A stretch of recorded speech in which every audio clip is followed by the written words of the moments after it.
Hello friends, welcome back to my YouTube channel Shikshan digital academy. English practice for TGT PGT exam की इस series में हम पढ़ रहे हैं लिटरेरी टर्म्स को। आज की जो हमारी पहली लिटरेरी टर्म है वो है एपीफोरा। एपीफोरा क्या होता है, तो सबसे पहले हम समझेंगे इसकी डेफिनेशन को। बात करें एपीफोरा की तो एपीफोरा और एपिस्ट्रॉफी दोनों इसी के नाम है। एपीफोरा और epistrophe is the Greek term, ये ग्रीक टर्म है used to describe the repetition of the same word or phrase at the end of successive clause or sentence। यानी कि किसी भी सेंटेंस या किसी भी सक्सेसिव क्लॉज में किसी भी एक शब्द का सेंटेंस के एंड में बार बार आना या उसका बार बार रिपीट किया जाना ही क्या होता है, एपीफोरा होता है। और इन सिंपल वर्ड, सिंपल शब्दों में समझें तो एपीफोरा इज अ रिटोरिकल डिवाइस। एपीफोरा एक रिटोरिकल डिवाइस है that involves repeating the same word, जो कि किसी सेम वर्ड के रिपीटेशन को बताती है। और फ्रेज या फिर वो फ्रेज भी हो सकती है, यानी कि किसी फ्रेज को या फिर किसी वर्ड को रिपीट करने की जो मतलब जिसमें डिवाइस होती है उसको। और रिपीट कब होती है, तो ये रिपीट होती है एंड में। यानी कि सिंपल शब्दों में समझें तो एपिफोरा क्या है, एक ऐसी रिटोरिकल डिवाइस है जिसमें कोई सेम वर्ड या फिर जो कोई सेम फ्रेज होती है उसको सेंटेंस के एंड में बार बार रिपीट किया जाता है। यानी कि जैसे कोई पोयम है वो कई लाइनों की हो सकती है, तो उसमें जो भी सेंटेंस आएंगे उस सेंटेंस के लास्ट में यानी कि एंड में जहां पर वो सेंटेंस खत्म हो रहा होगा, उसकी एक लाइन खत्म हो रही होगी, वहां पर एक ही वर्ड को बार बार रिपीट किया जाता है। It is also known as epistrophe और एंटिस्ट्रॉफी। इसको एपिस्ट्रॉफी या फिर एंटिस्ट्रॉफी भी कहते हैं। Epiphora is use to emphasise keyword and phrases. इसका काम क्या होता है, तो ये एम्फेसाइज यानी कि जोर डालती है कीवर्ड पर। जैसे मतलब कोई पोयम है, उसका जो कीवर्ड होगा जो उसमें बार बार इस्तेमाल किया जाता होगा, जिस पर वो पूरा बेस्ड होगी, जो उसका सेंटर पॉइंट होगा, तो उस वर्ड को या फिर जो फ्रेज होती है उस पे एम्फेसाइज यानी कि जोर डालने का काम करता है। मेक आइडिया मोर मेमोरेबल, और उस आइडिया को हमें ज्यादा यादगार बनाता है। यानी कि बार बार जब कोई शब्द हमारे सामने रिपीट होता है तो वो हमारी मेमोरी में फिट हो जाता है। तो जो एपीफोरा है उसका इस्तेमाल किसी भी वर्ड का या किसी भी फ्रेज पर जोर देने के लिए या फिर उसको मेमोरेबल बनाने के लिए यूज किया जाता है। And establish a rhythmic pattern, इसके अलावा जो पोयम होती हैं उनमें रिदमिक पैटर्न सेट करने के लिए भी इसका यूज किया जाता है। Examples of epiphora are not only found in literature. जो एपीफोरा के एग्जाम्पल हैं वो हमें सिर्फ लिटरेचर में ही देखने को नहीं मिलते, बल्कि कई बार जो डिबेट्स होती हैं या फिर परस्यूसिव राइटिंग्स होती हैं उनमें भी हमें एपीफोरा दिखाई दे जाता है। अब हम बात करेंगे एग्जाम्पल की, जिससे आपको और अच्छे से क्लियर होगा कि एपीफोरा होता क्या है।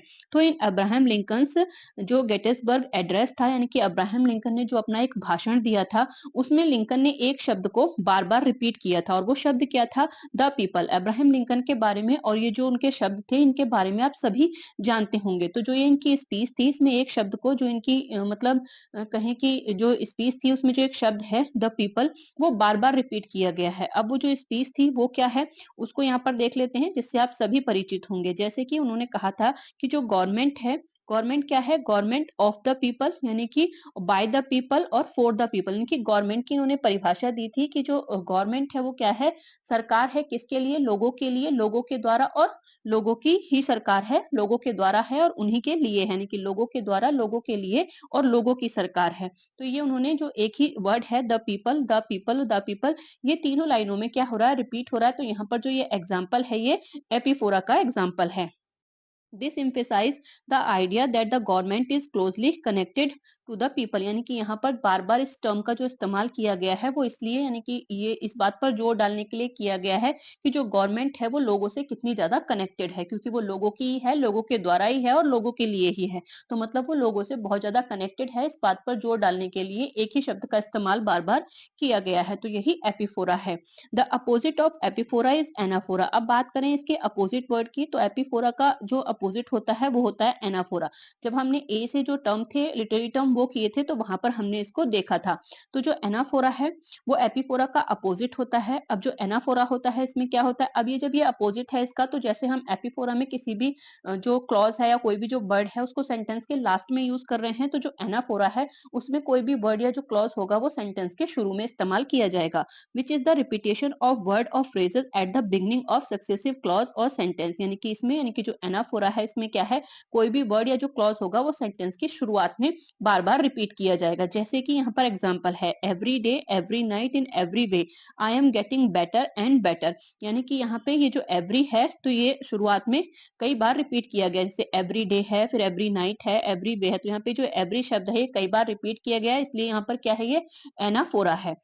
Is an example of anaphora. ये क्या है, एनाफोरा का एग्जाम्पल है। एज द वर्ड एवरी, क्योंकि यहाँ पर जो वर्ड एवरी है is repeated in successive clause, यानी कि हर सेंटेंस में इसको रिपीट किया गया है। वाइल द सेंटेंस, इसके बाद एक अगला सेंटेंस देखते हैं हम, I am American, he is an American and everybody here is an American. यानी कि मैं भी अमेरिकन हूँ, ये भी अमेरिकन है, और यहाँ पर जितने भी लोग उपस्थित हैं वो सभी क्या है, अमेरिकन है। तो यहाँ पे जो वर्ड है अमेरिकन, ये सेंटेंस के लास्ट में यूज किया गया है। तो ये जो एग्जाम्पल है ये एपिफोरा का है।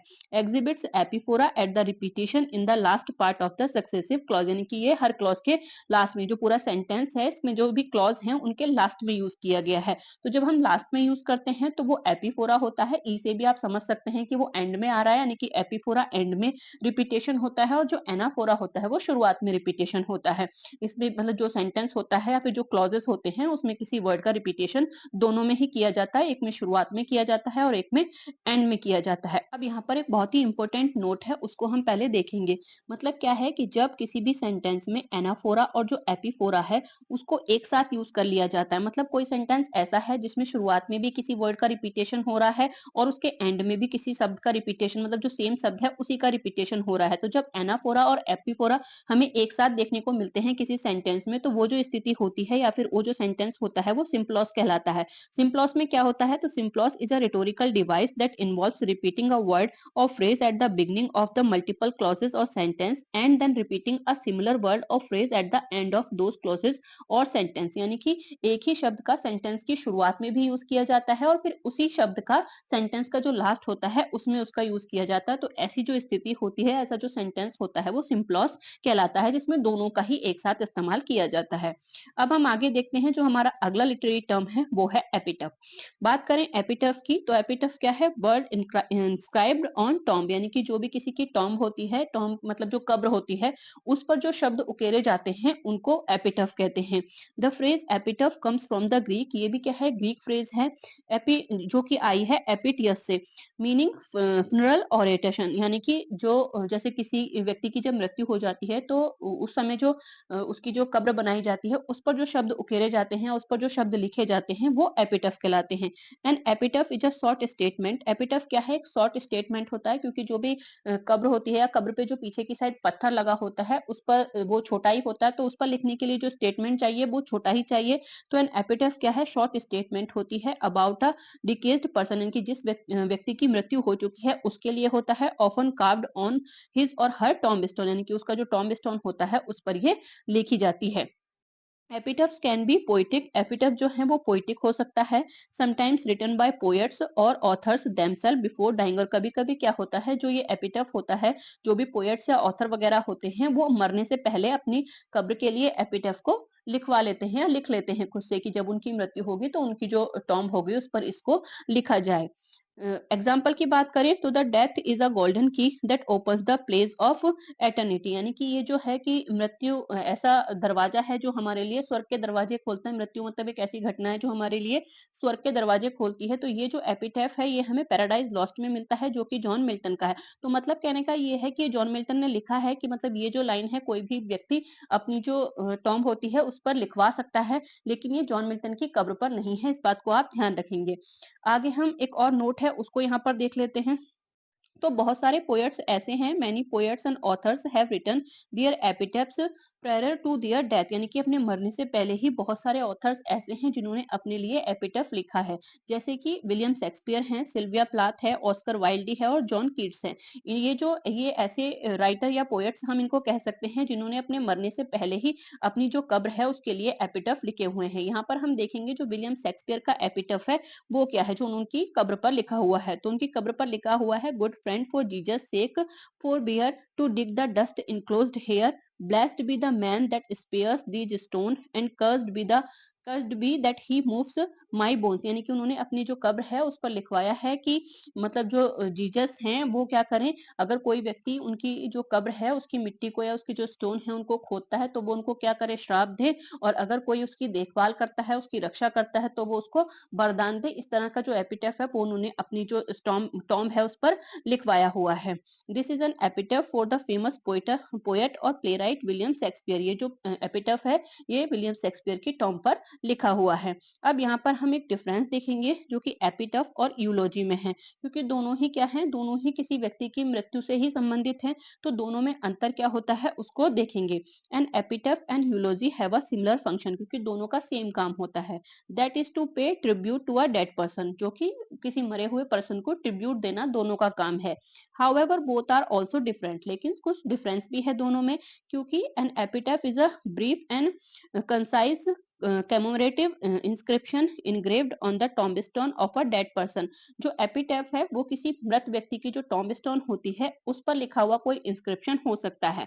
while a eulogy is spoken or written piece or writing in praise of a dead person, जबकि जो यूलोजी है वो क्या होती है, किसी मरे हुए व्यक्ति की मतलब प्रेज में, यानी कि उसकी तारीफ में कोई रिटन पीस या फिर ओरली बोली गई कोई स्पीच हो सकती है। इसके अलावा जो यूलोजी होती है उसका एक और काम भी होता है कि जो ये है यूलोजी है वो यूजुअली जो फनरल होता है, यानी कि जिस समय संस्कार, अंतिम जो संस्कार होता है वो किया जा रहा होता है, उस समय इसको पढ़ा या फिर मतलब ओरली गाया जाता है। इसके अलावा यूलोजी का एक और काम है वो ये है कि यूलोजी can also be used for a living person, यानी कि सिर्फ मृत व्यक्ति की ही नहीं, कोई जीवित व्यक्ति है उसकी भी तारीफ के लिए यूलोजी का इस्तेमाल किया जा सकता है, यानी कि उसकी तारीफ में भी बातें की जा सकती हैं।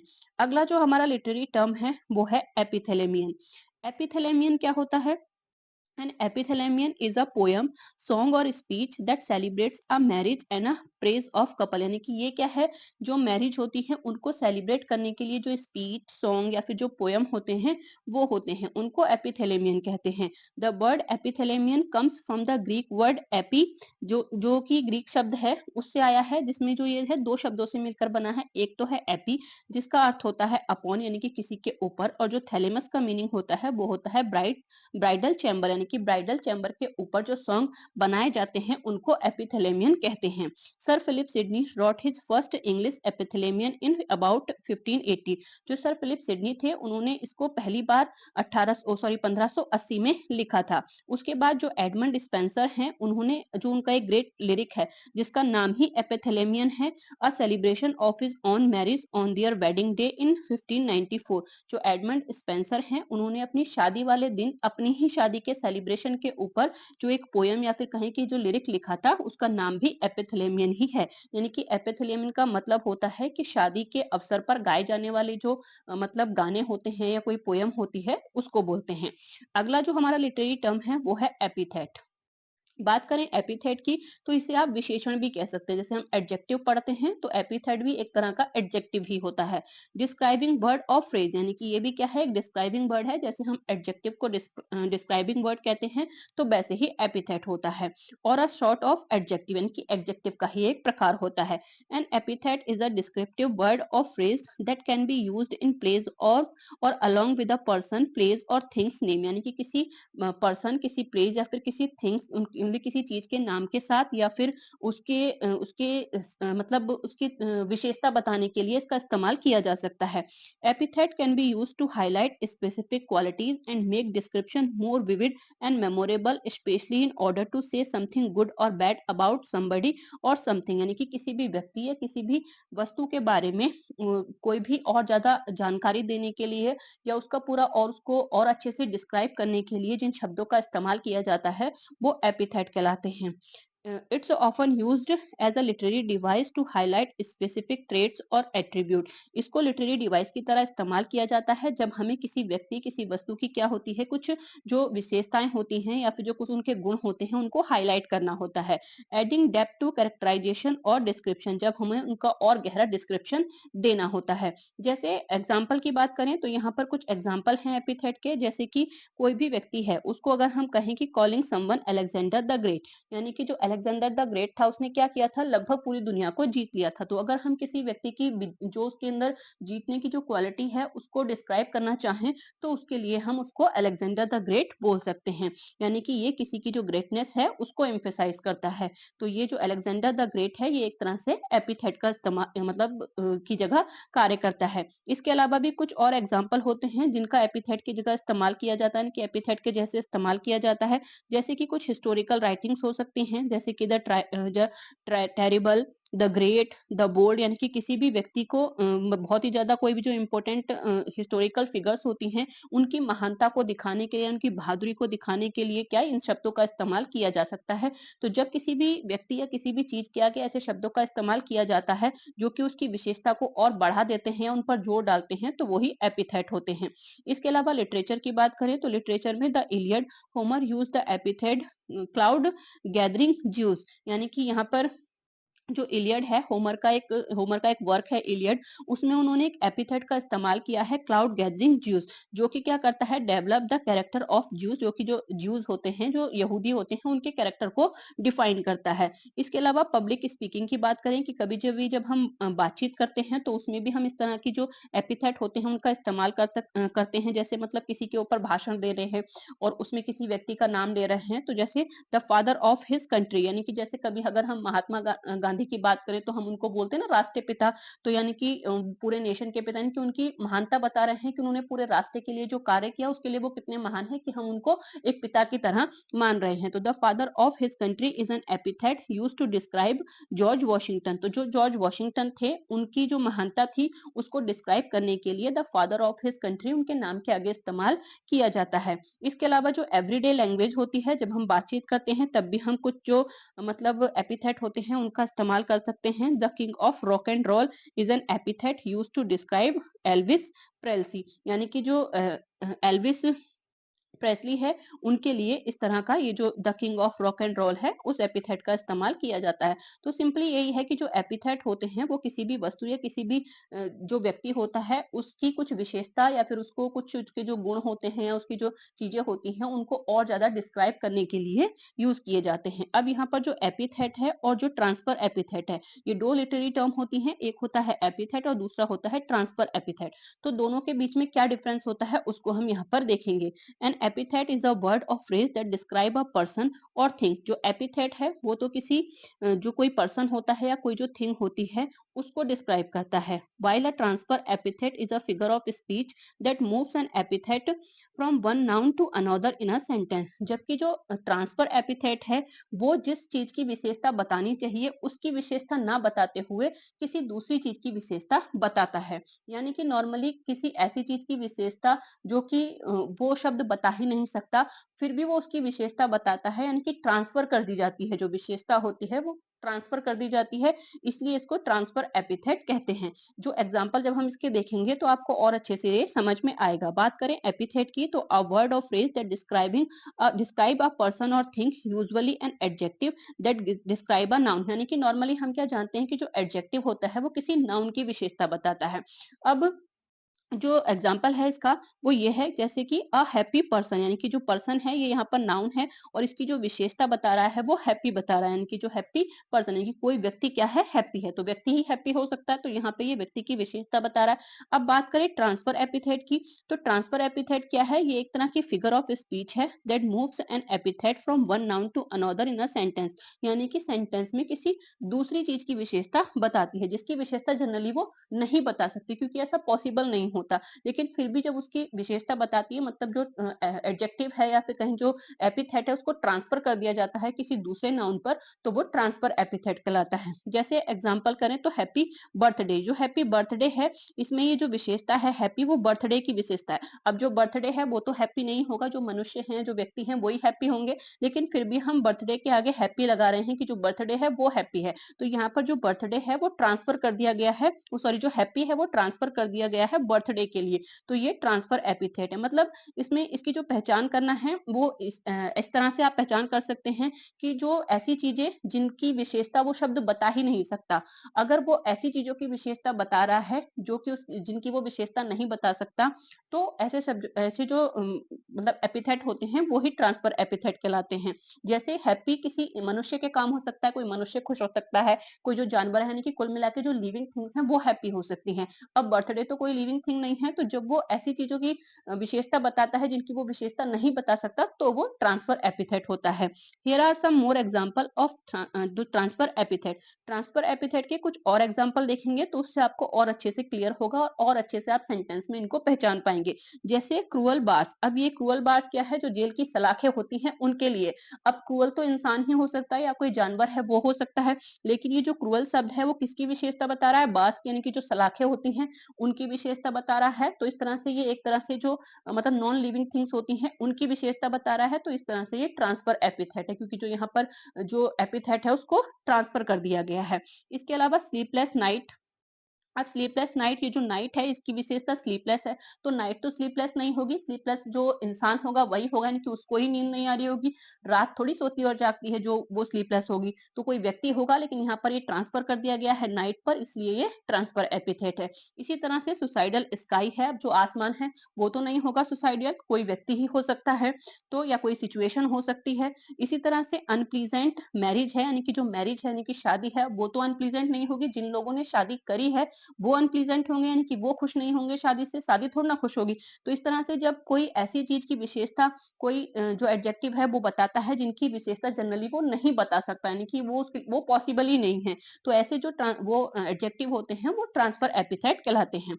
अब जो हमारा लास्ट जो लिटरेरी टर्म है आज का वो है एस्केपिज्म। एस्केपिज्म क्या होता है? एस्केप का मतलब ही होता है बचना किसी चीज से। तो एस्केपिज्म का जो मीनिंग होता है वो क्या होता है? तो escapism refer to the tendency to seek distraction और रिलीफ फ्रॉम रियलिटी, यानी कि जो रियलिटी होती है, जो सच्चाई होती है, उससे बचना या फिर उससे दूरी बना लेना, उसको ही एस्केपिज्म कहते हैं। और इन अदर वर्ड, दूसरे शब्दों में बात करें तो escapism is the practice of using activities or behaviour to distract oneself from reality or unpleasant emotion, यानी कि अपने आप को जो रियलिटी होती है या फिर जो अनप्लीजेंट इमोशन होते हैं उनसे डिस्ट्रैक्ट कर लेना, यानी कि उनसे दूरी बनाने की जो एक्टिविटी होती है उसको ही कहते हैं। जैसे आगे देखें तो it can be a way to avoid pain और डिस्कम्फर्ट, यानी कि एक ऐसा तरीका हो सकता है जिससे आप किसी पेन को या फिर जो कोई भी आपको डिस्कम्फर्ट हो रहा है उससे अवॉइड कर सकते हो, उसको अवॉइड कर सकते हैं। Such as those caused by life challenges, traumatic events और अदर सिचुएशन, जो कि आपके जीवन में किसी भी लाइफ में जो नॉर्मली चैलेंजेस आते रहते हैं उनकी वजह से आप डिस्कम्फर्ट हो सकते हैं, या फिर कोई ट्रॉमेटिक जो मतलब ट्रॉमा देने वाला कोई इवेंट आपके साथ हो गया है, या फिर कोई भी ऐसी सिचुएशन हो सकती है जो आपको पेन और डिस्कम्फर्ट दे रही है, तो उसको अवॉइड करने के लिए आप इसको इस्तेमाल कर सकते हैं। अब बात करें लिटरेचर की, तो एस्केपिज्म इन लिटरेचर, लिटरेचर में इसका कैसे इस्तेमाल होता है? तो is the practice of using fiction to provide readers with a mental escape from reality, यानी कि यहाँ पर भर भर के फिक्शन का यूज किया जाता है जो कि रियल दुनिया में पॉसिबल ही नहीं होता है, लेकिन जो रीडर होते हैं उनके माइंड को रियलिटी से दूर ले जाने के लिए, उनको एक सुखद अनुभव प्रदान करने के लिए इस तरह की जो लिटरेचर है उसको लिखा जाता है। इसको एस्केपिस्ट लिटरेचर कहते हैं, also known as escape fiction, या फिर इसको एस्केप फिक्शन भी कहते हैं। इज अ जॉनर, एक तरह का जॉनर है, यानी कि जॉनर वही होता है जैसे ड्रामा है, पोइट्री है यानी कि पोयम है, या फिर एपिक है, तो ये सब जॉनर होते हैं। तो एक तरह का जॉनर है that immerse readers in a new world create by the author, जो कि जो रीडर्स होते हैं उनको एक नए दुनिया में लेके जाता है, जो कि जो रीडर्स सॉरी जो राइटर हैं या जो ऑथर है उसके द्वारा बनाई गई एक दुनिया होती है, उसमें वो फिक्शन के जरिए जो रीडर्स होते हैं उनको एक नई दुनिया में ले जाते हैं। The goal of the escapist fiction is to provide entertainment and imaginative relief from the readers real world. अब इसका जो गोल होता है वो यही होता है कि अपनी जो फिक्शनल लिटरेचर है उसके जरिए जो लोग होते हैं उनको जो पूरी रियल वर्ल्ड है उसमें जो भी परेशानियां हैं उनसे रिलीफ दे देना, उनसे दूर ले जाना, और एक मतलब जो फिक्शन वाला वर्ड है उससे उनको एंटरटेन करना। आगे अब जो इस तरह की जो लिटरेचर है उसके हम एग्जांपल देखते हैं कि कौन-कौन से ऐसे वर्क हैं जो इस जॉनर पर लिखे गए हैं। तो the Lord of the ring एक वर्क है बाय जे.आर.आर. टॉल्किन का। इसके अलावा द हैरी पॉटर सीरीज, इसके बारे में आप सभी ने सुना होगा। तो ये जेके रोलिंग की एक सीरीज है जो कि नॉर्मल दुनिया में पॉसिबल नहीं है। ऐसी चीजें इसमें दिखाई जाती हैं जो कि जो रीडर्स होते हैं उनको काफी ज्यादा एंटरटेन करती हैं और जो रियलिटी होती है उससे उनको दूर ले जाती हैं। इसके अलावा द क्रॉनिकल्स ऑफ नार्निया है, ये भी आपने सबने देखी होगी लगभग। तो ये सीएस लुइस की है। उसके अलावा अ टेल ऑफ टू सिटीज है बाय चार्ल्स डिकेंस की। ये एग्जाम के लिए इंपॉर्टेंट है क्योंकि ये पूछी जा सकती है। तो ये चार्ल्स डिकेंस की है अ टेल ऑफ टू सिटीज। तो ये इस तरह की मतलब एस्केपिस्ट लिटरेचर है जो कि रीडर को रियल जो वर्ल्ड होता है उससे दूर ले जाती है। एक फिक्शनल जो वर्ल्ड होता है उसमें ले जाती है और जो दुख दर्द होते हैं वो इनमें नहीं होते, सब कुछ अच्छा ही अच्छा दिखाते हैं ताकि जो रीडर्स हैं वो अपने आसपास के जो दुख दर्द हैं उनको भूल सके कुछ देर के लिए, क्योंकि बाकी तो उन्हें दुनिया में वही सब देखना है। तो उसको कुछ देर के लिए भूल सकें और उससे एंटरटेन कर सकें, इसलिए इसका इस्तेमाल किया जाता है। तो आज के इस वीडियो में हमने कुछ लिटरेरी टर्म्स को देखा। अगर आप इसी तरह से और भी लिटरेरी टर्म्स को मेरे साथ पढ़ना चाहते हैं तो बने रहिए मेरे साथ। Thank you for watching.